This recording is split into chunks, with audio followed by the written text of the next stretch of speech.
So, ladies and gentlemen, we are now waiting for Senior Minister of State, Mr. Tan Kee Hao, to come to my house. As you all know, I stay in HDB, and instead of me going to him, he decided to come and visit us. What an honor, right? So he, took time to visit us, and most importantly, visit two very important residents of my house. Later, I'll show you who the two residents is. SMS, good to see you. Yeah. Why you slim down, huh? Yeah, I slim down a lot. Inspired by you, also slim down. It's a huge honor to have you here. No, yeah. Thanks for coming. Yeah, such an honor. So this is my humble house. Yeah. Oh, it's very nice. Yeah. I like the whole family all to be kind of together. Yeah. So good. Please take a seat. Oh, yes. yeah. Okay, good. Hello, hello. Hello, what's Okay, your name? you can give him the cat stick. Ah, okay. Let's try Okay. this. Oh, you like this? Ah. Wow. Alright, boy. How about you? Okay. Whiskey on try? Cats. Oh, there you go. Okay, let's go. Let's go. Yummy. Yeah. Maybe some more. So, Whiskey, you gotta thank Minister for making you. I gotta thank you for making them legal residents. These two were illegal residents. Aliens. Aliens or HDB not allowed, and then you make them legal. So, hey guys, you all gotta thank the minister for making you legal. You're welcome. Yeah. You're welcome. Oh, yeah. Oh, Such a good boy. Yeah, yeah. SMS, thank you for coming to my house. I'm so honored to have you in my house. No, happy to hear. Thanks for inviting me, and please call me Kiat. Oh, I paiseh leh, Minister, I cannot call by you my name. We know each other for close to 20 years. Yeah, I think. 20 years already. Yeah. So please just call me Kiat. I can't remember. I can't believe it has been 20 years. So those days you were working in IDA, which is now IMDA, and I was just a Singtel staff then. We were working on a project. Yeah, those days, you know what? Your looks never change. Wow, you look the same. I tell you Japang later. you look exactly the same, man. No. Yeah. Age. I thought I was telling you that in my president, my constituency come up to me one day having coffee at my coffee shop. Yeah. 部长啊，你懂 Watson 啊 ，Heartbeat Watson 吗？那个里面有卖那个日本牌的那些头发生发剂啊，什么啊？护发剂，他说不可能再生了，护发越来越少。First of all, really thank you. There is one thing I super need to thank you. I still remember. I just couldn't believe, but my two cats, which you have already seen now, Chong Chong and Whiskey, they were illegal residents in HDB for many years. Here. Yeah, so they were hiding them and things like that. When I saw the bill pass, I was like, quickly text you. I remember I said, SMS, I gotta thank you. You make them legal. Yeah, but it really shows that for I don't know decades, nobody. I mean, this nobody cares about the cats, right? And for you to took the effort to care for the cats, I really, I on behalf of all the HDB cat owners, I just got to thank you for it. No, I'm just doing my job. Yeah. So, Kehal, what, as a MP in those MPS sessions, you gotta meet people, you gotta solve all people's problem, and what is the most oddest or unusual problem you have ever encountered? We do see a whole range of issues, and people do share with us different feedback, and I take time to listen because it's a privilege just to able to be part of that issue they are sharing with me on. But it was quite heartwarming this year during Chinese New Year, just before Chinese New Year. So I was at one of the my MPS session Monday. Then I noticed one elderly uncle outside the door of my MPS office door, hovering a while. He was carrying a letter. He didn't come in. So I look. I said, after a while, I opened the door. I said, Uncle, is there something you want to talk to me about? Why come in and we have a chat lah. So he came in. He said, well, Mr. Tan, I want government to help me do something. I said, okay, yeah. What is it that you think we can help? Oh, I've got. He said, I got 11 siblings. I think total he has a family of 11 brothers and sisters, right? He's the oldest, and he lost touch with a number of the brothers and sisters over the years. Probably quite a difficult childhood and things like that. So for many decades, and he said, he's almost coming, I think 70 plus or 80. He said, I want to really bring the family together, We haven't had it for many decades ever since the my parents passed, things like that. So I say, I want to bring all my siblings together and celebrate Chinese New Year together. Reunion dinner. I said, that's wonderful, And I said, how can I help you? Well, I've contacted all my 10 other siblings, all missing one sister, right? I don't know where she is. Her old address is no longer staying there. Phone number also changed, right? But I written a letter. I'm sure government knows where she is. Can you send this letter to her to invite her to come to my house on this date for a reunion dinner, so all the brothers and sisters can finally meet together after so many decades? Well, I said, wow, okay. I said, that's very touching. But I say, Mr. So and so, but the government doesn't work this way, it's personal data, and I can't just take your letter and give it to a sister.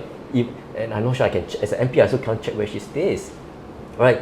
So he was very disappointed. Say, I've been planning this for almost one whole year. It's so difficult to contact all my other siblings.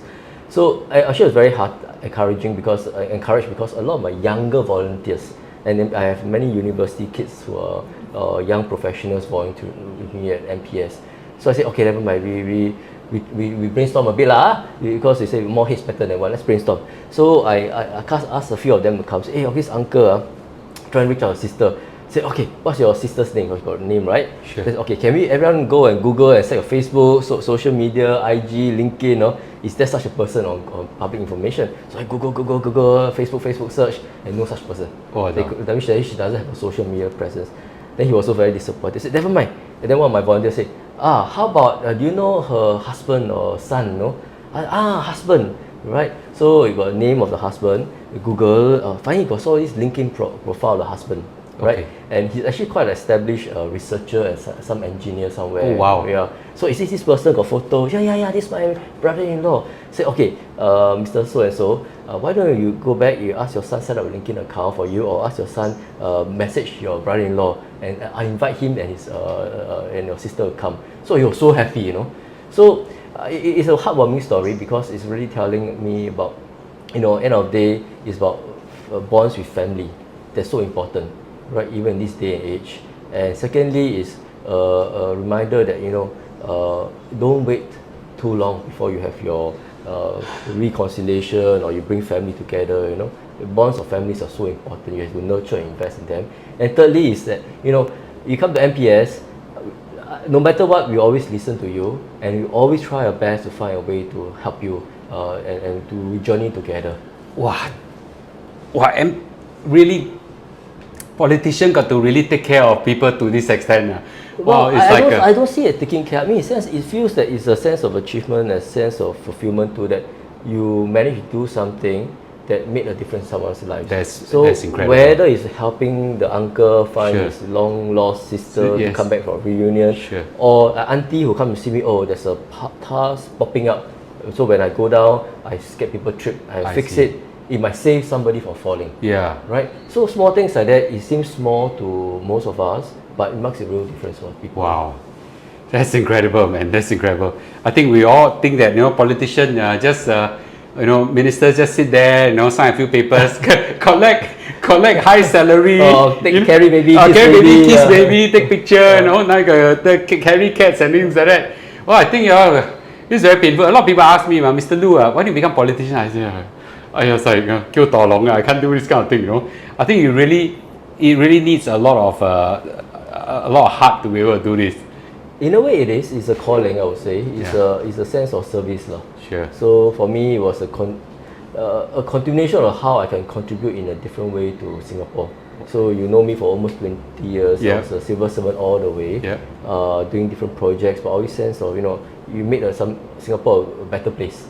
And to be a politician, to be an MP, to able not just in the constituency, but also being given opportunity to serve in the government as an office holder, so I can shape policies, whether it's on cats, or on digitalization, or supporting our seniors age in place. These are things I feel that you make a difference to somebody, and to me that's something quite fulfilling. I've always known you as a person with a great heart, and it's just very heartwarming to see that you have chosen not to pursue this kind of high-flying careers in corporate or government life, but you actually take up a step to become a politician. I think that's very incredible. Yeah. So, Barry, this is a nice segue now to talk about more serious issue.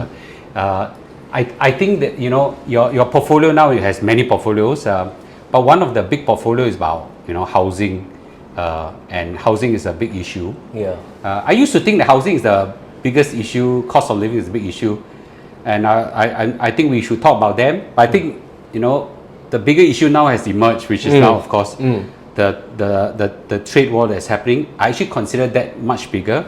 But I think we do some light touches on housing, and then something on cost of living first. Yep. So maybe we talk a little bit about housing. I think there were 2 or 3 topics revolving around housing. Number one is everybody cowpay about housing affordability. Non-stop, non-stop. But surprisingly, in my community, I used to think that housing affordability is the biggest issue. No, there are people who want housing to be affordable. There are people who want housing to be high so that their value is protected. It's conflicting, right? Then your government, how you balance these 2 very conflicting needs? Well, I think when you talk about housing, we have, especially public housing, HDB, they are interrelated, but there are 2 parts to it. One is a BTO market, BTO housing, that means you buy directly from HDB, and one is resale. So I think it's useful to think about those in slightly different ways, right? And I would say public housing is actually national housing. So this is something, a story of Singapore, and I think something that we are justifiably very proud of. I mean, I'm proud of our national housing policies, public housing policies. Of course, there are areas where we have to do better, make adjustments. On affordability, I asked my HDB colleagues to give me some stats before I know I'm coming on your program. I wanted to just to clarify also, because today about 8 in 10 families who bought a BTO or resale flat, 80%, 8 in 10 families who bought a BTO or resale flat are able to service the HDB loans through CPF with little or no cash, and that is, I think, quite significant. 8 in 10. Even those people who bought, those 1 million, $1.5 million HDB house? We have to look at specific cases. But across general, both BTO and resale. I see. Are able to service their HDB loans with CPF. Okay. With little or no cash. That means your monthly household pay. Right. You don't have to take part of it to pay housing loans. Right. That is very significant. Okay. Right. And you look at a lot of the HDB housing BTO, and HDB is the biggest developer in Singapore. It is, by far. Well, yes. Although this is always, people always debate that, because you price the land at market rate and things like that. Yeah. But you think about it. Yeah. What is the alternative of not pricing land at market value? What do you price it at? Do you price it at $1 token amount? And actually, whose land is it? Because end of day, if you're paying $1 per piece of land instead of the XX million dollars, or how much money it is, who's paying for it? And I always make this argument because it's not for my generation. Our generation, we have our own homes. Right? It's actually for our children. Right? And their children, because we want to see housing ownership for many generations to come. That is our pledge, our social compact in Singapore. Every generation, you will have your own home. You have a stake in this country. And you price land at, say, a token, say, extreme case, free. Right? The land, today the money that we use to pay for land goes to the state. It's called state land. It's not HDB's land or this term of government's land. It's state land. It's owned by all Singaporeans, and for many generations are all Singaporeans. So if you pay at $0 or $1, means that we put less into the reserves. And if you put less in reserves, means the reserves have less to invest. And today, we are benefiting from a lot of the interest returns from our reserves. These are our pioneer generation, our Merdeka generation, our grandparents, our parents, their hard work. They worked hard, they had very little at that point in time when we were a young nation. We worked hard, the economy grew, and all these savings actually put into reserves. And land even then was paid at market value for housing. And today we are beneficiaries of that. For every $100 of government expenditure today, you pay for trains, you pay for police salaries, you pay for teachers, you pay for all this infrastructure, etc. You pay for HDB subsidies. All these things are government expenditure. every $100 we pay now, $20 is actually from the interest from our reserve. 20. 20. Wow. That's significant, right? So if you don't have that $20 from the interest or reserves from the past, means that we have to raise taxes to pay for the 20. GST very high already. GST may increase a few more times, Yeah. and it's not just 7 to 9%, but a few more times, or income tax goes up, or property If tax we that don't go up. have this Correct. reserve helping the us. interest from reserves, right? Sure. So if you have put less in the reserves today, Sure. actually for our children, they will end up a situation where they don't have this $20. Sure. Okay. So then who pays for it? Actually, you're best passing the burden from our generation to the next. Well said. Yeah. Right? So to me, yes, government can always do all sorts of things, but is this the responsible thing to do? And is this the fair thing to do? Sure. And I always think about my parents, my grandparents, everyone's grandparents, parents had tough lives when we were a young nation, just independent, 60 years ago. Yep. Yet with less, they sacrificed more, and now we have more. I think we have to do our part so that the next generation have all the opportunities. So that's how I think about pricing of land, is not to shortchange our children and our grandchildren. Then you say, okay, that's the case, I accept that land has to be paid for at market price. Sure. Then actually, how do you sell the flat? The HDB doesn't price based on construction costs and land. After COVID, your construction costs went up 30-50%, you know? Did we raise the price there? No. We continue to keep the price steady. Oh, right? I never thought of that. That's true, huh? We kept the price steady. Yeah, yeah. And that's why every financial year over the last 4-5 years, HDB's deficit has ballooned until almost $5-6 billion in the rate. I see. So this is our commitment to keep HBTO pricing affordable. I see. Then a lot of people ask me, so how do you define affordability, right? There are some matrices that we observe, we monitor. One, of course, is the house price to income ratio, which is your median house price to median income. Because you must recognize that HDB will account for 80% of Singaporeans staying in HDB. Will account for large swath of population, from 5-room executive maisonettes, Yes. all the way to 1-2 room housing, right? And there is a flat for every household income, because you cater for 80% of the population. And one of the indicators which used internationally is HPI, house price to income. So typically, Singapore, we try to keep around 4 to 5. Okay. Right? What's the international standard? Was very high. You go to Hong Kong, it's almost like 20. Yeah. You go to like first tier city, Beijing, Shanghai, can be 30. Oh, And it's, I went to China quite often for work. sure. So after I see my Chinese counterparts, they always tell me, 6人公屋. 6人公屋. I said, wow. 6 person tahan one house. Yeah. So Wow. I said, 你不是两公婆结婚 husband and wife marry and you move to your old flat, and the not say very big flat, right? Even in China, right? Even tier 2 city is quite expensive. How come 6 people? Where I thought got dogs and cats.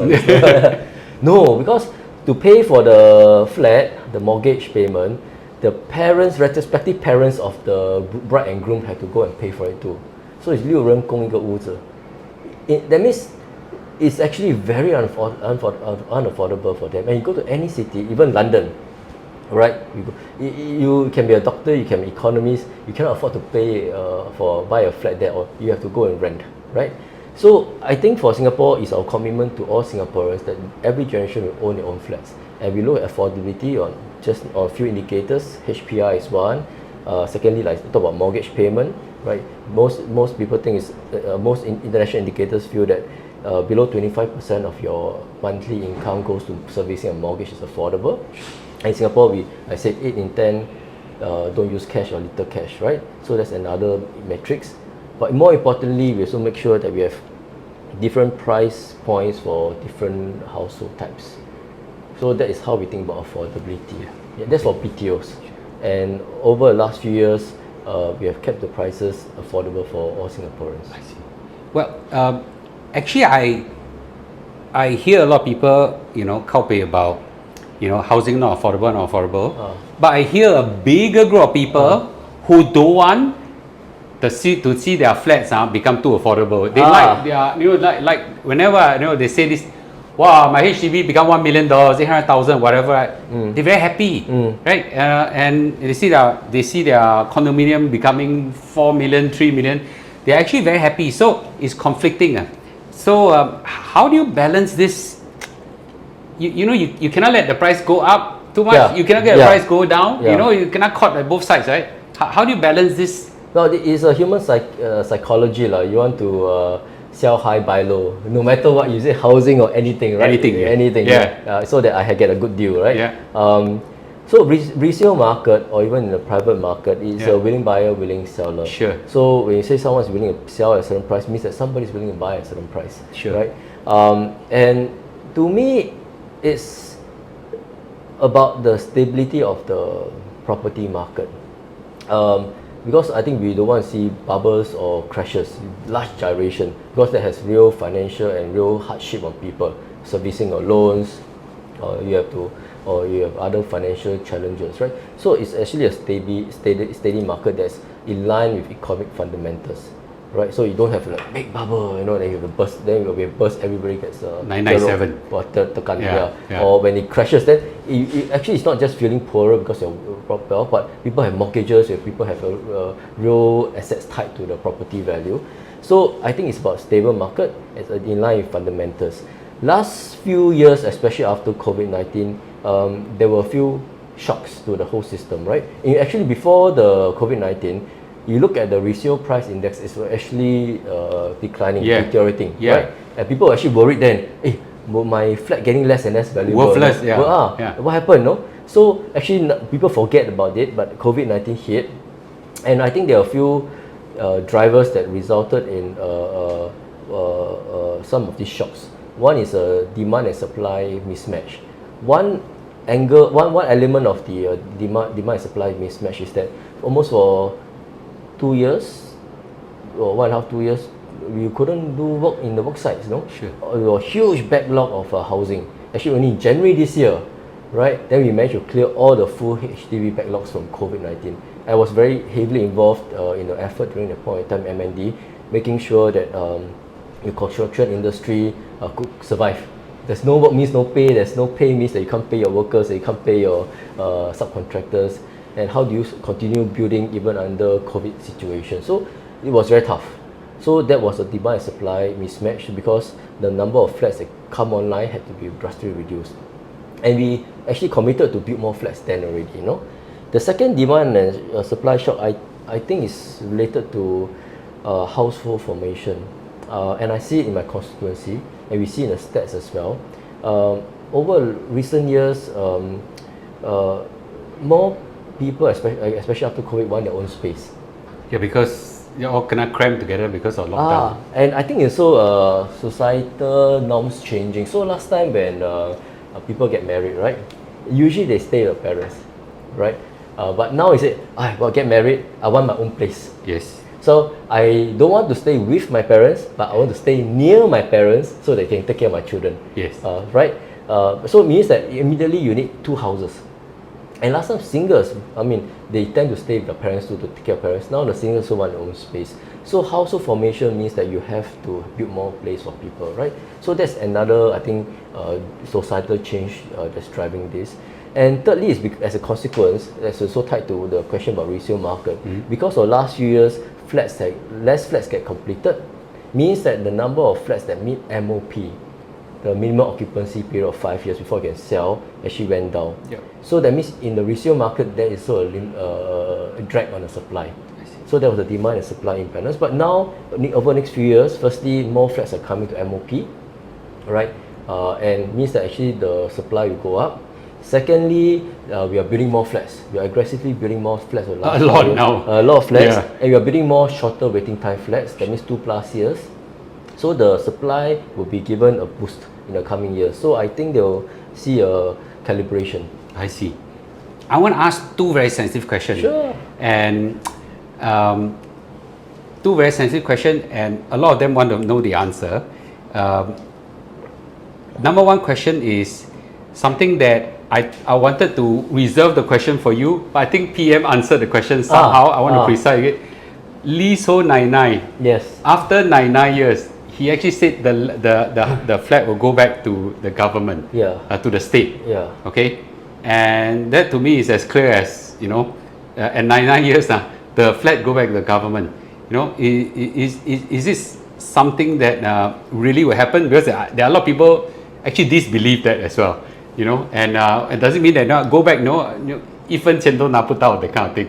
Yeah. What's the take on this? No, I get these questions quite a fair bit. Really? Residents. What's my constituency, Bedok town, tend to be an older town. Yeah. Almost 40, 50 years What's the old. oldest flat there? Probably coming to 50. Oh, 50. Yeah, Wow. 50 Okay. years, yeah. By the way, it's a trivia, but HDB built 3 towns in the early 1970s, A, B, and C, Ang Mo Kio, Bedok, Clementi. So we were one of the first towns that were built. I see. Okay. So people moved there literally from kampongs into HDB flats, and many of residents stayed on all the way. Sure. Of course, they have asked me this question too. So the way I try to explain to them is that first, actually your flat, you are owner of your flat, right? Because another misconception is, 9 years means I'm just a tenant, after must return back to you, right? Sure. Right? Yeah. But you are owner because you have rights over your flats. Sure. And many seniors actually benefit from those rights. What do I mean? You can sell your place, Yep. right? You can rent out a room, Sure. you can rent out a whole unit. Sure. If you are a tenant, you cannot do all these things. Correct. So you're really an owner of a flat, right? Sure. Second is that as a flat, they bought it was a certain price. Actually, over years, it really appreciated. Sure. Some of them bought it for, let's say, 50K, 70K. Now it's a few $100,000, Yeah. $600,000, $700,000. And there are ways in which they can monetize it. And one way is to lease buyback. So they are maybe 50 years, you're at least 49 years ahead of them, of the flat, and they are maybe age 80 years old, so as long as they meet the prevailing eligibility criteria up to a certain age, right, they can sell back remaining lease and they monetize it for cash, and we can use it for something. So that is really an asset in that sense, and I see many of my seniors residents benefiting from it. Wow. But at the same time, I also see many issues, maintenance issues that comes with older flats, and it's understandable, right?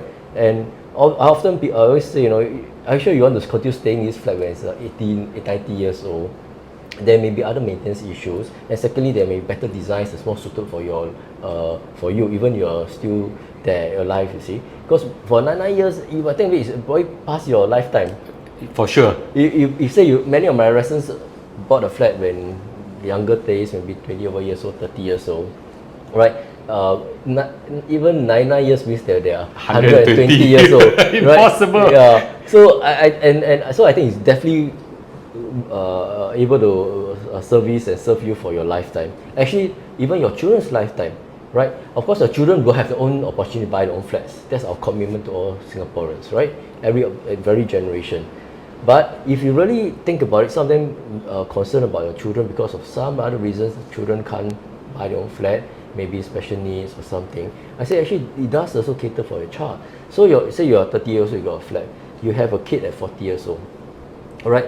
So when it comes to 99 years, your kid's probably still 80, 90 years old, no? And I think they still able to service them for their lifetime. So I think in that way you think about it, 9 years is actually a fairly long time, almost a century.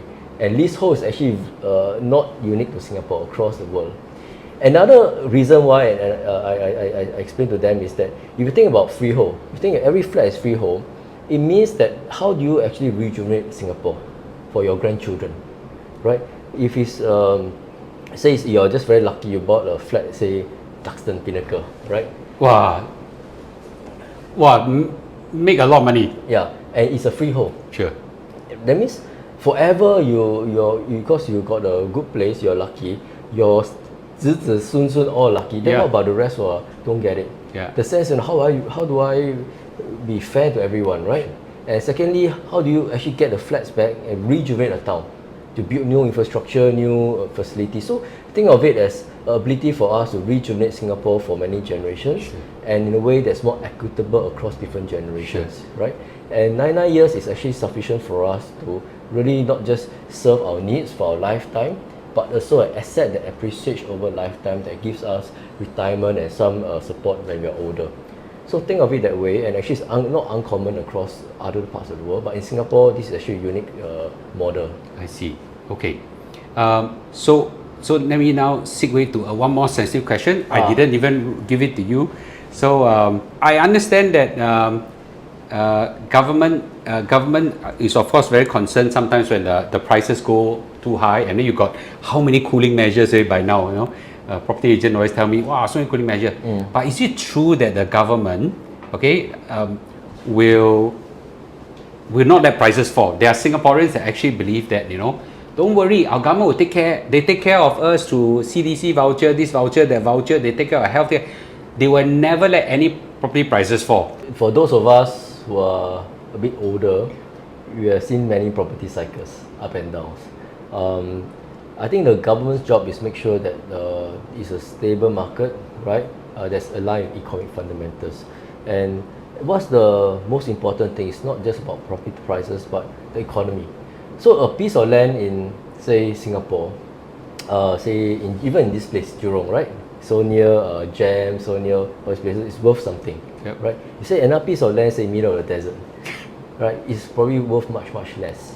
So why is it there's a difference in price and value for the piece of land? It's really because what is the activities that's built around it and what kind of value people attach to those activities. And in Singapore, there's value in our land, not because naturally this piece of land got special property, you know, right? Actually, our piece of land got nothing underneath, no oil, no rare earth mineral, right? But it's because of the economic activities that's attached to Singapore. And that actually is a fundamental bedrock of, I think, our progress, our prosperity, and tied to that, I think, property market. And if the economy collapses, then I think how can you make sure, how do you prop up the price? You can't. And how do you prop up a price? Are you using reserves, use taxpayers' money? It's impossible. So I think more fundamentally, it's not just about looking narrowly at property, but actually looking at the economy and making sure how the economy grows, investments continue to come in, people continue to get good jobs, career progression, and able to have that vibrancy. So I think that's more fundamental. And this is where I want to just appreciate that the government has done a great job in doing, maintaining the economy really well. And actually, that's the best support for our property prices, so that it won't collapse, right? If you go and vote some other guys in, I always tell, maybe you can't say, I can say, if you vote some other guys in, it doesn't run the country very well, our asset value will just collapse, right? So this is where I probably just want to just remind everybody, this is very important. So this is a great part. I just call for a break because we're gonna do a part 2. So today for the video, this comes to the end of it. But do remember to hit subscribe. More importantly is we're gonna ask Minister the next part of the question, which is a tough one, because right now we are facing serious threats of trade war, potential economic slowdown, and things like that. What's your solution and things like that. So remember, watch the next part. Okay. So I'll see you tomorrow.